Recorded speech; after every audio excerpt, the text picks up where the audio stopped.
with the Almighty, I will not unconceive. ఇంగ్లీష్లో ఏమని రాయబడిందంటే, సర్వశక్తుడు ఏ క్రియ అయితే నా జీవితంలో చేయదలిచాడో అవన్నీ నేను మీకు తెలియచేస్తాను. నా దేవుని హస్తమును గురించి నేను మీకు బోధిస్తాను, ఉపదేశిస్తాను అని యోబు అంటున్నాడు.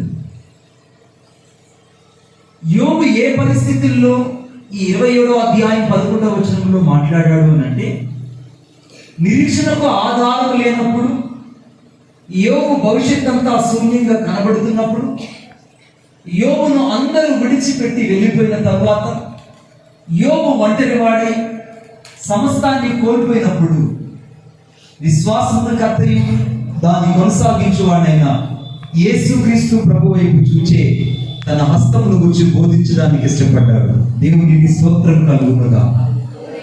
అన్ని పరిస్థితులు బాగున్నప్పుడు బోధించడం కాదు.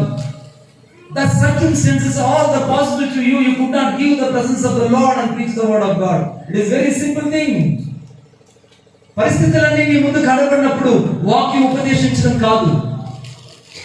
నీ జీవితంలో సమస్తము శూన్యమైనప్పుడే దేవుని నామం నీ ద్వారా మహిమపరచబడాలి. కొట్టడం చెప్పండి గట్టిగా. దేవుని నామం నీ ద్వారా మహిమపరచబడాలి. Such a glorious function for you. దేవుని యొక్క మహిమ నీ జీవితంలో అనేకులకు ఎప్పుడు కనబడాలి అంటే నువ్వు శూన్యముగా ఉన్నప్పుడు. ఎంతమందికి ఉంది నిరీక్షణ?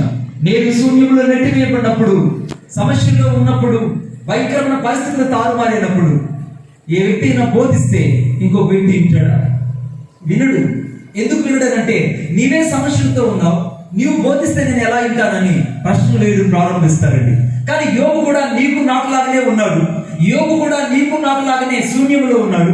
యోబు భవిష్యత్ అంతా కూడా శూన్యం, నిరాకారముగానే ఉన్నది. అయితే యోబు అంటున్నాడు, నేను దేవుని హస్తాన్ని చూచాను.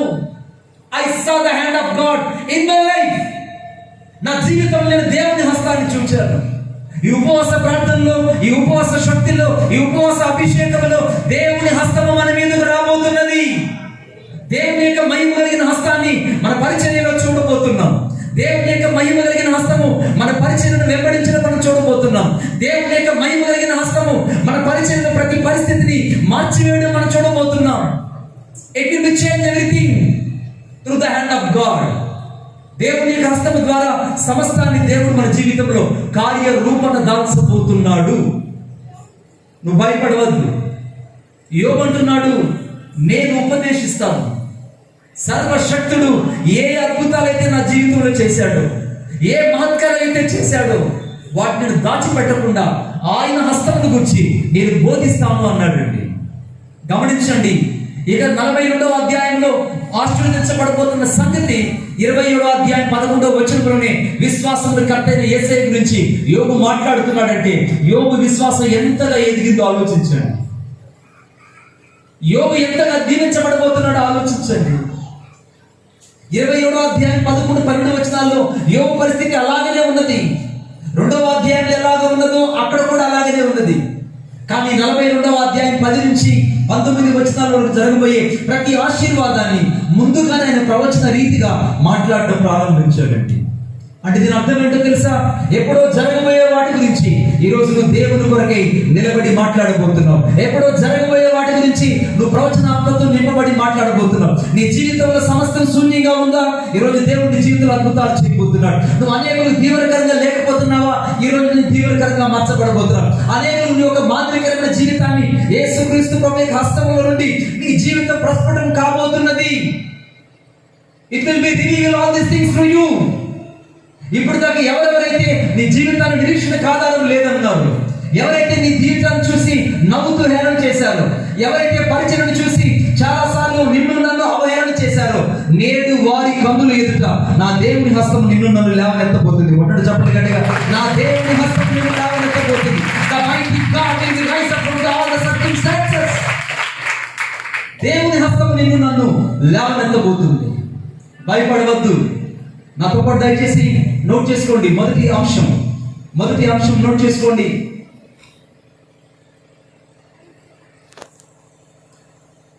రెండవ దినవృత్తాంతాల గ్రంథం 30వ అధ్యాయం 12వ వచనం. యెహోవా ఆజ్ఞను బట్టి 2వ దినవృత్తాంతాల గ్రంథం 30వ అధ్యాయం 12వ వచనం. యెహోవా ఆజ్ఞ బట్టి రాజును అధిపతులు చేసిన నిర్ణయమును నెరవేర్చున్నట్లు. ఈ మాట నోట్ చేసుకోండి. యూదాలోని వారికి మనస్సు ఏకము చేయుటకై దేవుని హస్తము వారికి తోడ్పడెను. దేవుని హస్తము వారికి తోడ్పడెను. The hand of the God give them the one heart to all them. ఏక మనసు ఏకాత్మ దేవుని హస్తం ఉన్న చోట రాబోతుంది. ఈ ఉపవాస ప్రార్థనలో, ఈ ఉపవాసం తరువాత, ఈ ఉపవాస జీవితము పరిచర్య మన జీవితం అంతయు దీవెనకరంగా మార్చడం మనం చూడబోతున్నాం. ఏక మనసు ఏకాత్మను దేవుని హస్తం మన పరిచర్యలో కలుగు చేయును గాక. దేవుని హస్తం ఏం చేస్తుందంటే మొదట ఏక మనసును కలుగు చేస్తుందండి. ఇప్పటిదాకా భిన్నత్వమైన మనసు కలిగిన వారిని, ఇటువైపు వెళ్తుంటే మరొక వైపు వెళ్తున్న వారిని, తూర్పు వైపు సేవకుడు వెళ్తుంటే పడమటి వైపు వెళ్తున్న మనుషులను, ఉత్తర వైపు సేవకుడు ఉంటే దక్షిణ వైపు పరిగెడుతున్న మనుషులను ఈ రోజు దేవుని హస్తము వారికి ఏక మనసును కలుగు చేసి పరిచర్యలో తోడ్పడడానికి ఆయన కృప విస్తరించబడబోతున్నది. యూదాలో ఉన్న వారందరూ కూడా చెదిరిపోయిన వారికి దేవుని మనసు రావడం ప్రారంభించిందండి. ఈ సమయంలో మీరు ఈ ప్రవచనాన్ని గుర్తుపెట్టుకోండి. దేవుడు మన సంఘములో ఏక మనసును ఏకాత్మను కలుగు చేయబోతున్నాడు. ఆమె చెప్పండి గట్టిగా. ఏక మనసును ఏకాత్మను కలుగు చేయబోతున్నాడు. ఆయన హస్తం ఇక్కడ సంచారం చేస్తుంది కనుక, ఆయన హస్త బలము తన సేవకుల మీద ఉన్నది కనుక, ఆయన హస్త బలము తన సంఘం మీద ఉన్నది కనుక, సంఘములో ఉన్న వారందరికీ దేవుడు ఏక మనసును కలుగు చేసి వారందరినీ ఏకము చేసి ఆ దేవుని హస్తము తోడ్పడి వారిని వెంబడించి నడిపించడం ప్రారంభిస్తుందండి. యూదులు అప్పటికే చెరలో ఉన్నారు. ఇశ్రాయేలుకి నిరీక్షణ లేదు, ఒకరి మనసు ఒకరికి పొందన లేదు. కానీ దేవుని హస్తం ఎప్పుడైతే 2వ దినవృత్తాంతల గ్రంథం 30వ అధ్యాయం 12వ వచనంలో యూదుల మీదకు దిగి వచ్చిందో, ఆ యూదులలో ఏక మనసు కలుగు చేసిందండి. ఏక మనసు కలుగు చేసింది, ఏక తాత్పర్యం కలుగు చేసింది. అందుకే వాక్యం రాయబడింది. అపోస్తలుల కార్యం, నాతో పాటు చూడండి దయచేసి. అపోస్తలుల కార్యం 1వ అధ్యాయం, అపోస్తలుల కార్యం 1వ అధ్యాయం 14వ వచనం మధ్య భాగంలో,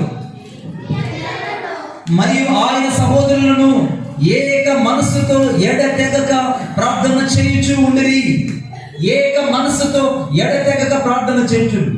దేవుని హస్తం ఉన్న చోట ప్రార్థనా ధూపాలు నిలబడడం ప్రారంభించబడతాయి. దేవుని హస్తం ఉన్న చోట దేవుని శక్తి ప్రజ్వలించడం ప్రారంభిస్తుంది. దేవుని హస్తం ఉన్న చోట దేవుని యొక్క అపరిమితమైన శక్తి ఇశ్రాయేలు మీదకు, యూదుల మీదకి ఏ రీతికైతే దిగిందో అదే రీతిగా దేవుని హస్తము ఈరోజు సంఘం మీదకు విడుదలైనది. దేవుని హస్తము పరిచర్యలోనికి ప్రవేశించినది. అందుకే వాక్యం చివరిలో రాయబడింది అక్కడ, వారు ఎడతెగక ప్రార్థన చేయించి ఉండిరండి.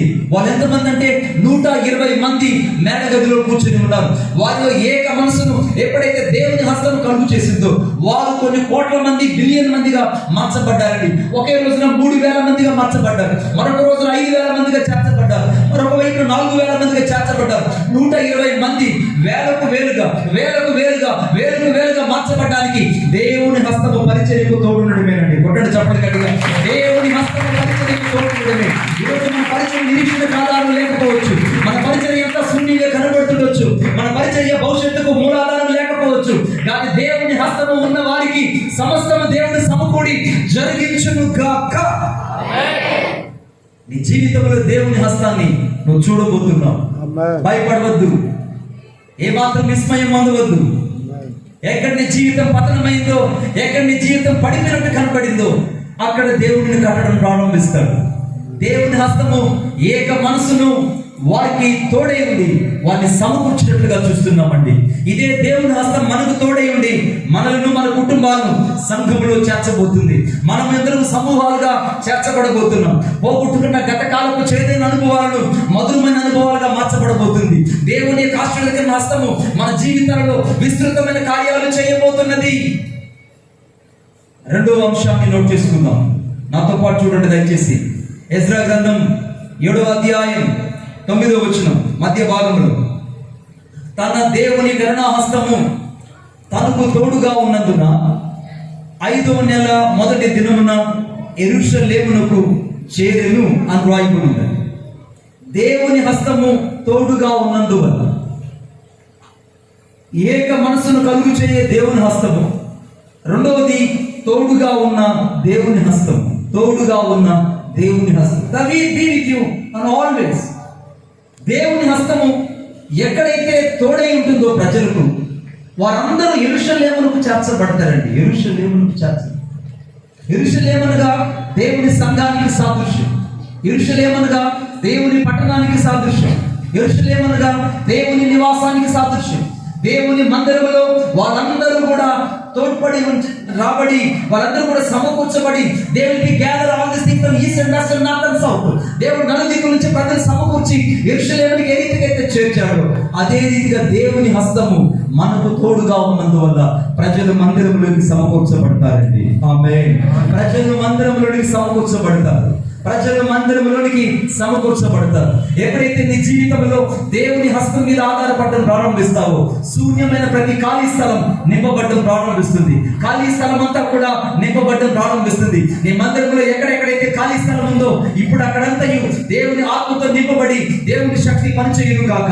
దేవుని యొక్క కరుణా హస్తము వారికి తోడుగా ఉన్నందువల్ల వారి రీతిగా యెరూషలేములోకి చేర్చబడ్డారు.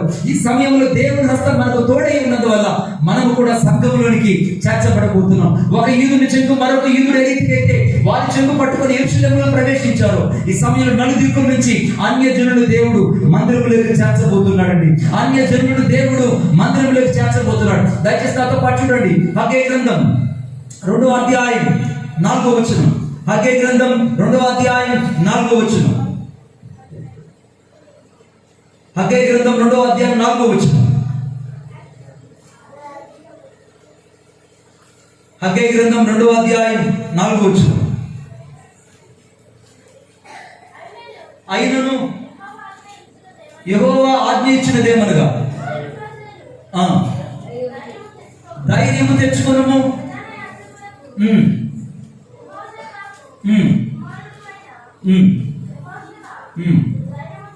ధైర్యము తెచ్చుకొనుము, దేశములోనున్న సమస్త జనులారా ధైర్యము తెచ్చుకొని పని జరిగించుడి, నేను మీకు తోడుగా ఉన్నాను.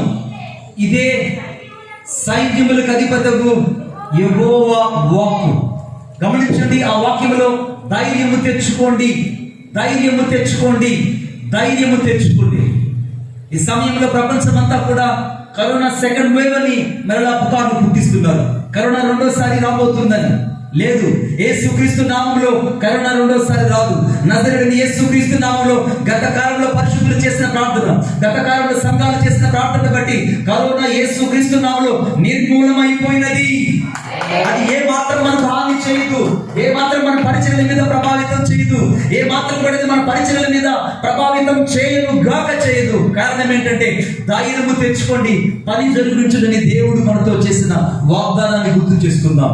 ఈ సమయంలో దేవుని హస్తము వారికి తోడుగా ఉన్నందువల్ల యెరూషలేముకి చేర్చబడ్డారండి. ఈ సమయంలో దేవుని హస్తము మనకు తోడే ఉన్నందువల్ల ప్రజలు యెరూషలేముకి అనగా దేవుని మందిరంలోకి చేర్చబడ్డం చూస్తాం. మనం ధైర్యం తెచ్చుకొని పని జరిగించాలని దేవుడు వాక్యం చెప్తుంది. ఇప్పుడు దాకా మనం ఎక్కడైతే దశలిపోయామో, ఇప్పుడు దాకా ఎక్కడైతే దేవుని పరిచయం చేయలేకపోయామో, ఇప్పుడు దాకా దేవుని స్వరాన్ని ఎక్కడైతే వినలేకపోయామో అక్కడ దేవుని స్వరాన్ని వినడానికి మనం సంపూర్తిగా దేవుని చేతికి అప్పగించుకోవాలి. అదిగే వాక్యం చివరిలో రాయబడింది, ధైర్యము తెచ్చుకొని పని జరిగించుడి అని రాయబడిందండి.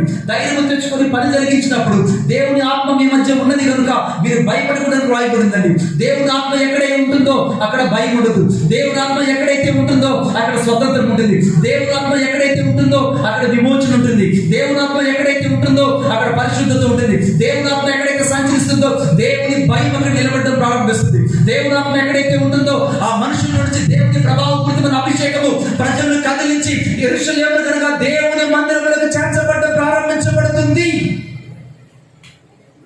దేవుని హస్తం ఈ రోజు నీకు తోడై ఉన్నది. తోడై ఉన్న దేవుని కరుణా హస్తము.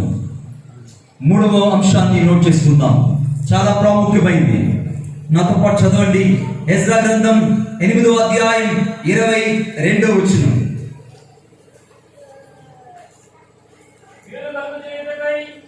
మేలు కలుగు చేయుటకై ఆయనను ఆశ్రయించు వారందరికీ మా దేవుని హస్తము తోడుగా ఉండును గాని చాలండి. మేలు కలుగు చేయు దేవుని హస్తం.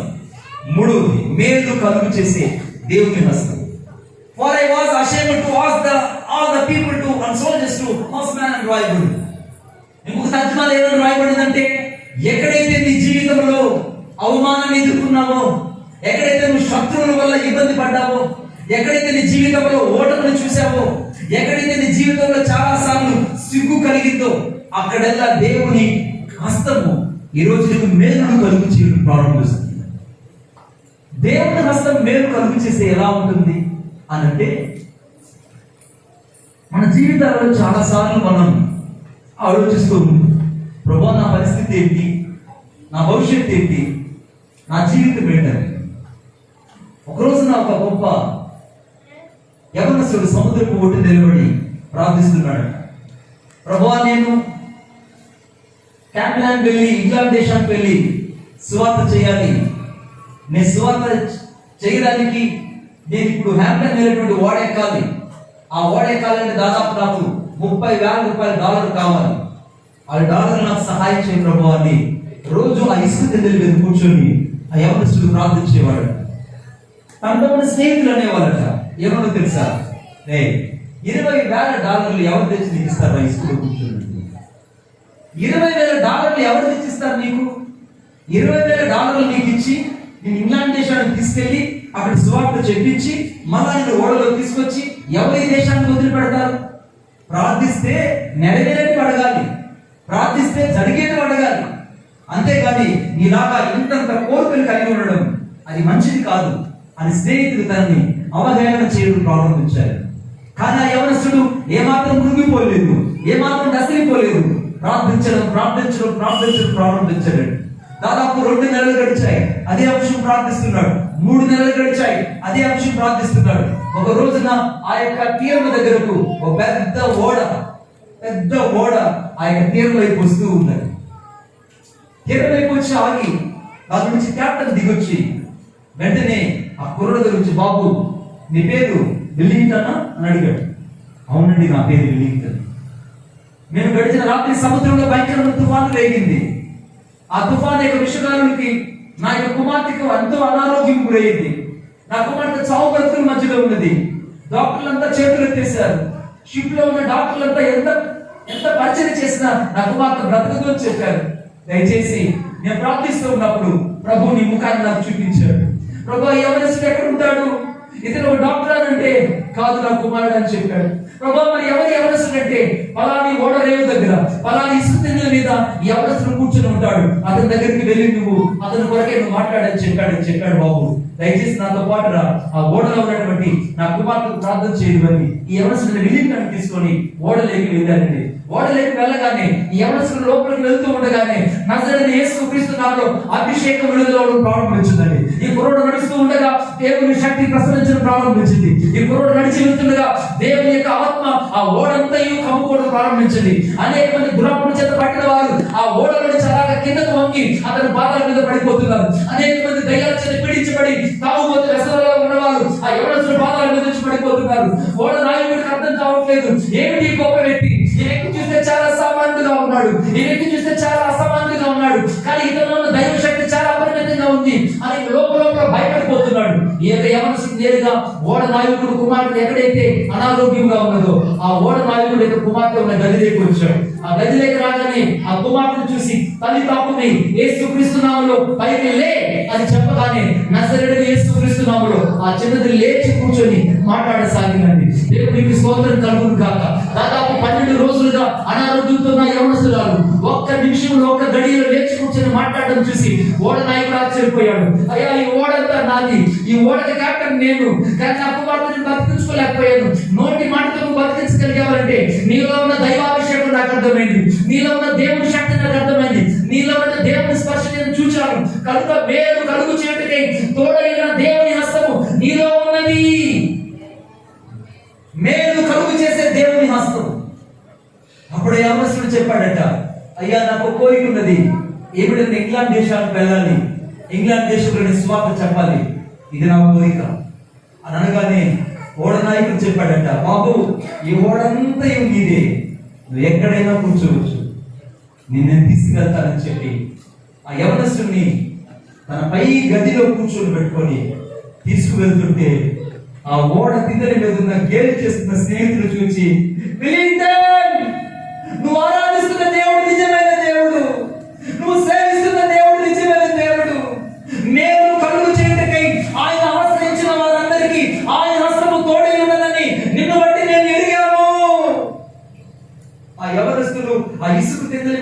ఏడవడం ప్రారంభించారండి. వెల్లింగ్టన్ దేవుడు స్థుతించుకుంటూ ఇంగ్లాండ్ దేశానికి వెళ్ళి 18వ శతాబ్దంలో ఇంగ్లాండ్ దేశాన్ని దేవుని పాదాల దగ్గరికి తీసుకొచ్చాడు. కొట్టడు చప్పటి గట్టిగా దేవుని పాదాల దగ్గరికి తీసుకొచ్చాడు. చేయబోతుంది. ఏదైతే నువ్వు పరిచయం గురించి ఆలోచిస్తున్నావో, ఏదైతే నీ పరిచయం గురించి ప్రణాళిక కలిగి ఉన్నావో, ఏదైతే నీ పరిచయం గురించి యోచిస్తున్నావో, ఏదైతే నీ పరిచయం గురించి నువ్వు ప్రణాళిక కలిగి ఒక నిర్ణీతమైన ఉద్దేశంలో దేవుని పరిచయం జరిగించాలనుకున్నావో, ఈ ఆలోచన యావత్తు దేవుడిని సఫలపరిచి మేలు చేసే కరుణా హస్తము నీకు తోడే ఉండబోతున్నది. ఆ దేవుని హస్తమే నేను నడిపించడం నువ్వు చూస్తావు, ఆశ్చర్యపోతావు. మూడవ అంశం, మేలు కలుగు చేయుటకై తోడై ఉన్న దేవుని హస్తం. ఈరోజు ఇంకా నువ్వు మేలుల చేత తృప్తి పొందలేకపోతున్నావా? ఆయన సన్నిధిలో నిత్యమైన మేలులు ఉన్నాయి. ఆయన సన్నిధిలో సమాధానంతో కూడిన మేలులు ఉన్నాయి. ఆయన సన్నిధిలో ఆశీర్వాదంతో కూడిన మేలులు ఉన్నాయి. ఈ ఉపవాస ప్రార్థనలో దేని కొరకైతే మీరు అడిగారో అవన్నీ యేసుక్రీస్తు నామములో మీరు పొంది ఉందురుగాక. ఆమేన్. పరిచర్య విస్తరించబడునుగాక. ఆమేన్. ఈ ఆశీర్వాదంగా ఉందురుగాక. ఆమేన్. సంఘము విశాలపరచబడునుగాక. ఆమేన్. సరిహద్దులు విశాలపరచబడునుగాక. విశ్వాసుల కుటుంబాల మేలు జరుగునుగాక. ఆయన కృప మన జీవితాల్లో విస్తరించునుగాక. మేలు కలుగు చేసే దేవుని హస్తము తోడై ఉన్నందువల్ల. 4వ అంశాన్ని నోట్ చేసుకోండి, చాలా ప్రత్యేకమైనది. 4వ అంశం ఎజ్రా గ్రంథం 8వ అధ్యాయం 31వ వచనం. ఎజ్రా గ్రంథం 8వ అధ్యాయం 31వ వచనం మధ్య భాగంలో, మా దేవుని హస్తము మాకు తోడుగా ఉంది, శత్రువుల చేతిలో నుండి, మార్గమందు పొంచి ఉన్న వారి చేతిలో నుండి మమ్మను తప్పించినందున. చాలు. The hand of our God was on us and delivered us from the hand of the enemy, from the ambitious by the way. మార్గమందు పొంచి ఉన్న శత్రువులు, నీ ఆత్మీయ మార్గంలో అనేకమైన శత్రువులు పొంచి ఉంటారు. నీకు తెలియకనే నీ ఆత్మీయ ప్రయాణంలో అనేకమైన శత్రువులు, అవరోధాలు, అనేకమైన గాయాలు మన జీవితాల్లో ఎదురవుతూనే ఉంటాయి. అందుకే సేవకుల యొక్క సాక్ష్యం చెప్తున్నప్పుడు కన్నీరు పెట్టుకోకుండా ఎవరు ఉండరు.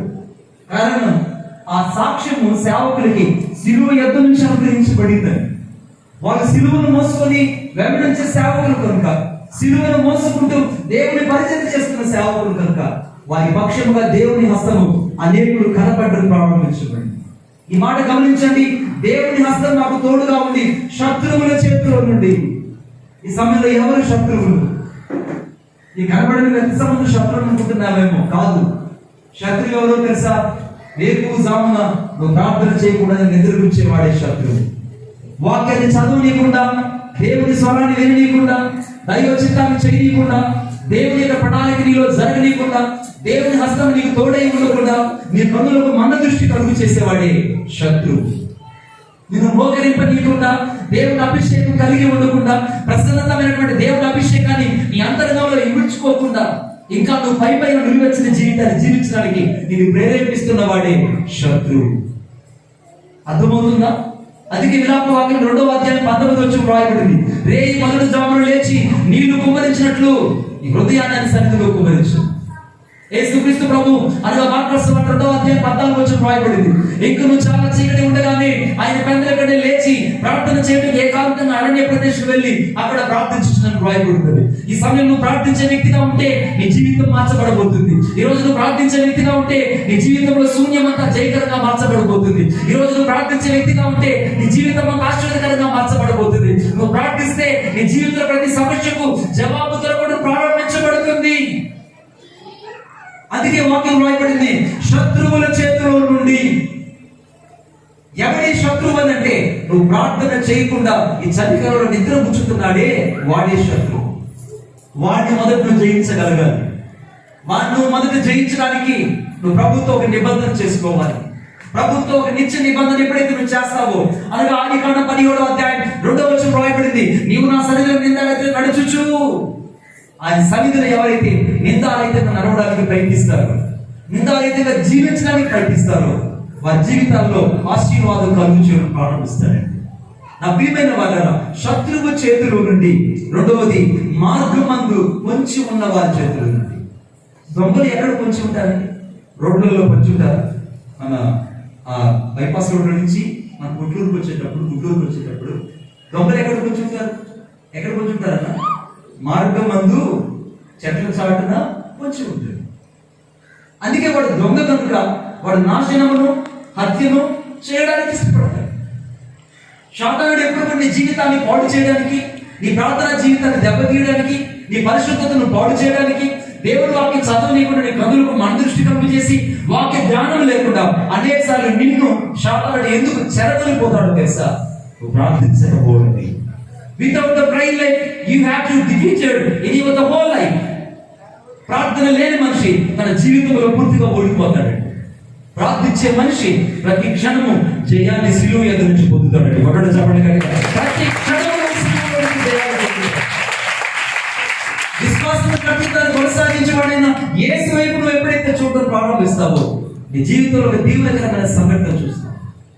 ఈ వాక్యం రాయబడింది, మార్గమందు పొంచి ఉన్న వారి చేతుల్లో నుండి విడిపించే దేవుని హస్తం. ఎన్ని ప్రమాదాల నుంచి దేవుడు నిన్ను కాపాడాడు. కరోనాలో మనకంటే గొప్పవాళ్ళు, మనకంటే గనులు చనిపోయారు. నేను తమ్ముడిని చాలాసార్లు జ్ఞాపకం చేసుకున్నా. ప్రభువా, ఇంత పెద్ద సౌండ్ సిస్టమ్ ఉన్నాడు, వాడి పరిస్థితి ఎలా ఉంటుంది, ప్రభు వాడి పరిస్థితి ఎలా ఉంటుందని చాలాసార్లు అతని కొరకే విజ్ఞాపన చేశాను. పరమందున ప్రభు ఉంటున్నాం. దేవుని యొక్క మహా కనికరాన్ని బట్టి మనం అందరం సజీవంగా ఉన్నామంటే మనం పూసుకున్న శానిటైజర్లు కాదండి, మనం వేసుకున్న మాస్కులు కాదండి ఇప్పుడు దాకా నేను సజీవంగా ఉంచింది. మనకు తోడైన దేవుని హస్తము మార్గమందు ఉంచి ఉన్న శత్రువు చేతుల నుంచి తప్పించి, విడిపించి, రక్షించి, సంరక్షించి ఆయన సన్నిధిలో నిలవబెట్టింది. ఆయన సన్నిధిలో నిలవబెట్టింది ఎవరో తెలుసా? దేవుని కరుణా హస్తమే. మార్గమందు పొంచి ఉన్న ప్రతి శత్రువు చేతుల నుంచి విడిపించింది ఆయనే. విశ్వసించగలవా? నువ్వు తీసుకున్న జాగ్రత్తల వల్ల కాదు నువ్వు బ్రతికింది. ఆయన కరుణా హస్తం ఇంకా నీకు గుగ్గుడు నూకలు మళ్ళా నీ జీవితంలో ప్రసాదించింది. బతుకురా, బతికి దేవుని సేవ చేయి. బతుకు రోషంగా బతుకు. ఇప్పటిదాకా నిలువెచ్చగా బతికినావు, అలా బతకద్దు. కుక్క వాంతికి తిరిగినట్టు ముమ్మార్లు తిరిగి బతికావు, అలా బతకద్దు. జాగ్రత్త కలిగి బతుకు, జాగ్రత్తగా కలిగి బ్రతుకని దేవుడు మరలా దేవుడు నాకు వరాన్ని ప్రసాదించాడండి. ఈ పునర్జీవితమే దేవుడిచ్చిన ఆయుష్. మార్గమందు పొంచి ఉన్న వారి చేతుల్లో నుండి శాతానుడు ఏం చేస్తాడంటే వాడు చాలాసార్లు జీవితాన్ని పాడు చేయడం ప్రారంభిస్తాడు. ఎలా పాడు చేస్తాడంటే, ఒక వ్యక్తి ఒక ఇల్లు కట్టుకున్నాడంట. ఇల్లు కట్టుకుంటే ఆ ఇంట్లో చాలా సంతోషంగా, సమాధానంగా ఉన్నాడు, చాలా ఆనందంగా ఉన్నాడు. ఆ దారికి పోతున్నప్పుడు వచ్చి, అయ్యా నేను ఈ మార్గంలో వెళ్తున్నాను, ఒకే ఒక కేజీ చికెన్ తీసుకువెళ్తున్నాను, ఇంటికి పెట్టి లేట్ అవుతుంది, మీ ఇంట్లో పెట్టిపోతాను బాబు అని. ఏం చెప్పాడు? ఈ ఇంట్లో పెట్టిపోతాను బాబు అని. సరే ఈ వ్యక్తి అన్నాడు, ఇదిగో అక్కడ గోడ దగ్గర మేకుంది, ఆ మేకు తగిలించేసుకోవాలి. ఆ చికెన్ వాడి మేకు తగిలించాడు, వెళ్ళిపోయాడు. ఒక రోజంతా రాలేదు. ఏమొచ్చిందండి ఇంట్లోకి? చెప్పాలి, వాసన వచ్చింది. రెండవ రోజు దుర్వాసన వచ్చింది. మూడవ రోజు ఆ ఇంట్లో ఉన్న వాళ్ళు ఎవరు నిలబడలేకపోయారు. 4 రోజుల తర్వాత వీడు వచ్చాడు. వాడు వచ్చి, అయ్యా నేను అప్పుడు తెచ్చానే, అది మేకు తగిలించానే, అది ఉందా బాబు అని అన్నాడు. అరే బాబోయ్, నేను దయతలిచి నువ్వేదో పోనీ అనుకొని నేను తీసుకొచ్చి అక్కడ పెట్టుకుంటే నా ఇల్లంతా పాడు చేసావు కదా, ముందు నన్ను తీసేసే ఇక్కడి నుంచి అనగానే, అయ్యి బాబోయ్ నేను తీసేద్దామని అనుకున్నాను, కానీ 4 రోజులు నాకు చాలా అడ్డుపడ్డాయి, కాబట్టి మరలా నేను నీకోసమే వచ్చాను, దాన్ని తీసుకెళ్ళిపోతాను బాబు అని అంటాడు. ముందు ఇక్కడి నుంచి నన్ను తీసేసే, ఆ వాసనతో చచ్చిపోతున్నాం మేము అని చెప్పగా వాడు ఆ యొక్క చికెన్ ని తీసుకొని, ఆ పురుగులు కప్పు కొడుతున్నా ఆ చికెన్ తీసుకొని వెళ్ళిపోతుంటే ఆ వాసన, దుర్వాసన వాడితో పాటే బయట వెళ్ళిపోతుందండి. దేవునికి స్తోత్రం కలుగుగా. శాతానుడికి ఎప్పుడైతే చిన్న అవకాశం ఇస్తావో, చిన్న మేకే కదా, దానిలోనే పోతున్నాడు కదా, తగిలించుకుంటే ఏం కాదు కదా, మళ్ళీ వచ్చి తీసుకెళ్తాడు కదా, ఇదంతా ఏం కాదు అనుకుంటే ఆ చిన్నదే నీకు దుర్వాసన కలుగు చేస్తుంది. అందుకే ఎఫెసీయుల పత్రిక 2:5 ఎఫెసీయుల పత్రిక 2:8 మీరు కృప చేతనే రక్షించబడి ఉన్నారు. ఇది మీ వల్ల కలిగినది కాదు, దేవుని వరం. కృప చేత రక్షించబడిన నీవు, కృప చేత రక్షించబడిన నీ జీవితాల్లో దేవుని శక్తిని అనుభవించాలంటే శత్రువు ఎవడో, దేవుని బిడ్డలు ఎవరో నువ్వు మొదట గుర్తించాలి. అందుకే దేవుని యొక్క వాక్యం రాయబడింది అక్కడ. దయచేసి నాతో పాటు చూడండి. యెషయా 8:31 శత్రువుల చేతిలో నుండి, మార్గమందు పొంచి ఉన్న వాళ్ళ చేతిలో నుండి మమ్మల్ని తప్పించినందున. ఈరోజు దేవుని హస్తం నిన్ను శత్రువుల చేతుల నుంచి తప్పించింది. మార్గమందు పొంచి ఉన్న వాళ్ళ చేతిలో నుంచి నిన్ను తప్పించింది. నా మంచి కోరేదో నీవే నాకు అనుగ్రహించు, నీవు తప్ప ఎవరు లేరిలా, నీవే కదా నా దిక్కు. నా మంచి కోరేదేదో నీవే నాకు అనుగ్రహించు, నీవు తప్ప ఎవరు లేరిలా, నీవే కదా నా దిక్కు. నా మంచి కోరేదేదో నీవే నాకు అనుగ్రహించు, నీవు తప్ప ఎవరు లేరిలా, నీవే కదా నా దిక్కు.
నాకెందుకయ్యా, నీవే నాకెందుకయ్యా.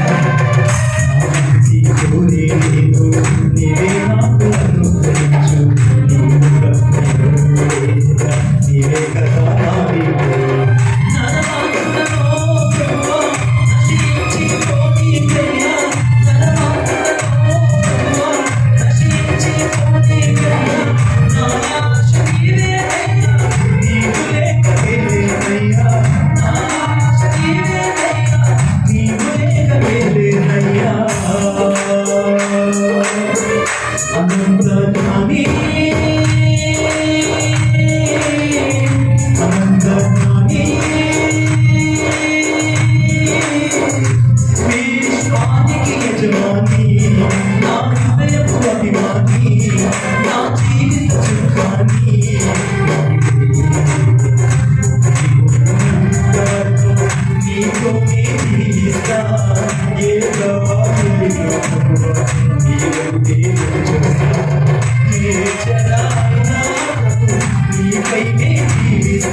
నా మాటని ఎడల నెరవేరుతుందో లేదో నువ్వు ఇప్పుడు చూడబోతున్నావు.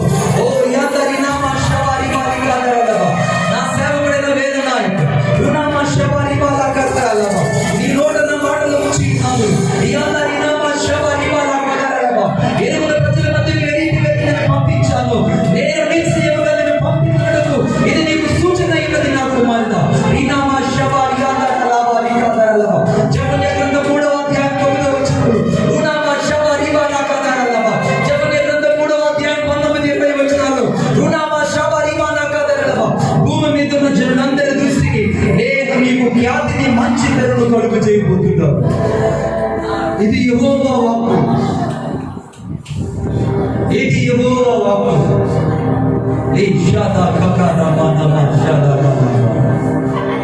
ఒక నూతనమైన అభిషేకంతో, ఒక నూతనమైన ప్రణాళికతో నేను నడిపించబోతున్నాను. Oh thank you Lord. ఓ వీరామా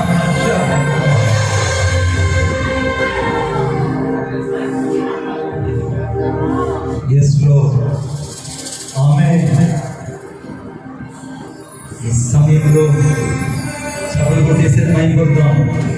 ఆయన అభిషేకం మన మధ్య విస్తృతంగా ఉంటున్నాడు. ఆయన అభిషేకం మన మధ్య నింపబడి ఉన్నది. ఆయనకే మహిమ ఘనత ప్రభావం కలుగునుగా. వాక్యం చివరిలో రాయబడింది అక్కడ, మార్గమందు పొంచి ఉన్న వారి చేతిలో నుండి, శత్రువుల చేతిలో నుండి ఈ రోజు నేను విడిపించిన దేవుని హస్తము తిరిగి మరలా నీకు అభిషేకాన్ని, కృపావరాలను, తలాంతులను ఇచ్చి నడిపించబోతుంది. కొట్టండి చెప్పండి గట్టిగా, ఇంకా గట్టిగా, ఇంకా గట్టిగా. Thank you lord. చివరి అంశాన్ని తీసుకున్నాం. రండి నాతో పాటు చివరి అంశాన్ని నాతో పాటు చూడండి. నెహెమ్యా గ్రంథం 2వ అధ్యాయం 18వ వచనం. ఇదియుగాక నాకు సహాయం చేయు దేవుని కరుణాహస్తమును గూర్చి రాజు నాకు సెలవిచ్చిన మాటలన్నిటినీ నేను వారితో చెప్పితిని. అందుకు వారు ఏంటమ్మా? అందుకు వారు మనము కట్టుటకు పూనుకొందము రండని చెప్పి ఈ మంచి కార్యాన్ని చేయడానికి బలము తెచ్చుకున్నాం. మనము కట్టుటకు పూనుకుందాం రండి. Let us rise up and build. ఎక్కడ నువ్వు కట్టలేకపోయావు పరిచర్యను, ఎక్కడ నువ్వు నిర్మించలేకపోయావు, let us rise up and for the build for the kingdom of God. దేవుని కొరకు మళ్ళీ పరిచర్య చేయడానికి ఆయన ఒక నిర్మించబడిన వ్యక్తిగా, ఒక నిర్మాణాత్మకమైన ప్రణాళికలో దేవుడు నిన్ను భద్రపరచబోతున్నాడు. నా ప్రియమైన వారులారా, ఆ వాక్యంలో రాయబడింది సహాయం చేయు దేవుని కరుణాహస్తం. ఈ అంశాన్ని రాసుకోండి. సహాయం చేయు దేవుని కరుణాహస్తం. ఏమిటి సహాయం అని అంటే, ఇశ్రాయేలులందరూ, యూదులందరూ కూడా ఆ కాల్చబడిన కోటలు చూసి, కాల్చబడిన గుమ్మాలు చూసి ఏడుస్తున్న సమయంలో సహాయం చేసే దేవుని హస్తము నెహెమ్యా ద్వారా వారికి అందించబడింది.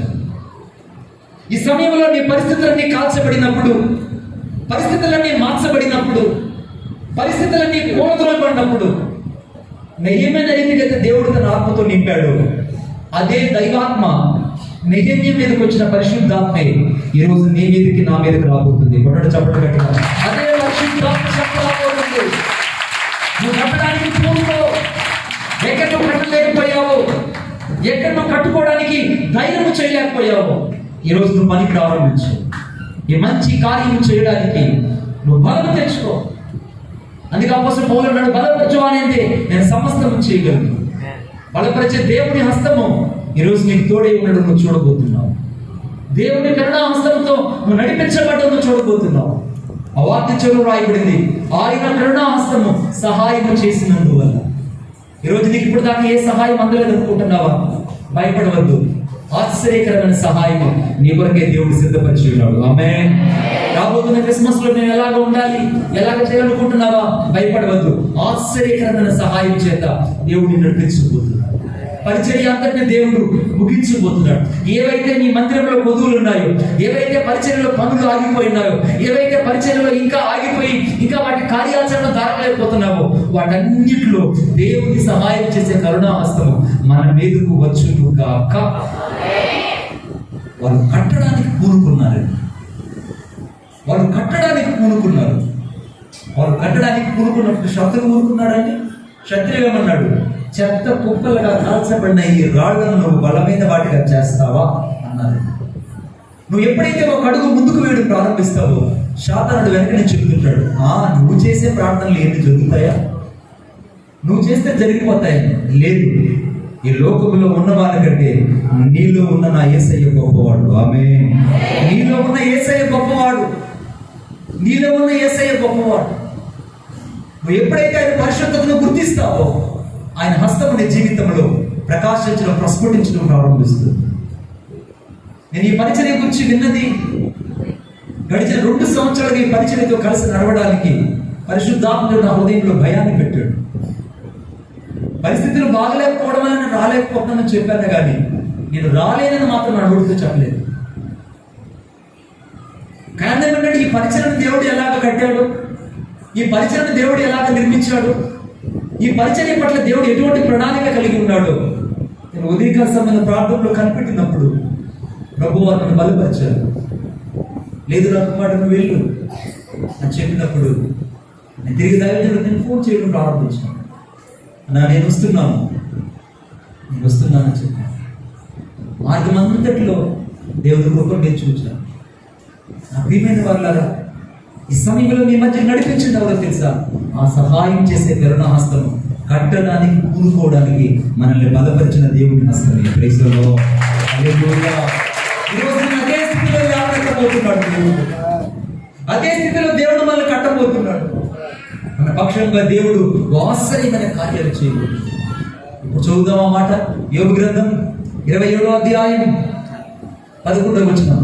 దేవుని హస్తమును గూర్చి నేను మీకు ఉపదేశించెదను, సర్వశక్తుడు చేయు క్రియలు నేను దాచిపెట్టను. అర్థమైందా? దేవుని హస్తం ఎంత గొప్పదో. ఆ దేవుని హస్తం మొదట మనల్ని నడిపించేది గాను, మేలు చేసేది గాను, సహాయం చేసేది గాను, మనకు తోడై ఉన్న హస్తము గాను, అంతకంటే ఎక్కువగా మనల్ని బలపరిచే హస్తము గాను మనకు తోడై ఉన్నది. ఈ పరిచర్యలో అట్టి దైవ కృప, దైవ శక్తి మన జీవితంలో ప్రస్ఫుటించును గాక. ఆమేన్, ఆమేన్. దైవజనులు రావాలి, అన్న ఇక్కడ రావాలి. మీరందరూ ఇప్పుడు హస్తాలు చాచండి. మీరందరూ ఇప్పుడు హస్తాలు చాచండి. హాస్పిటల్ గారు కూడా రావాలి.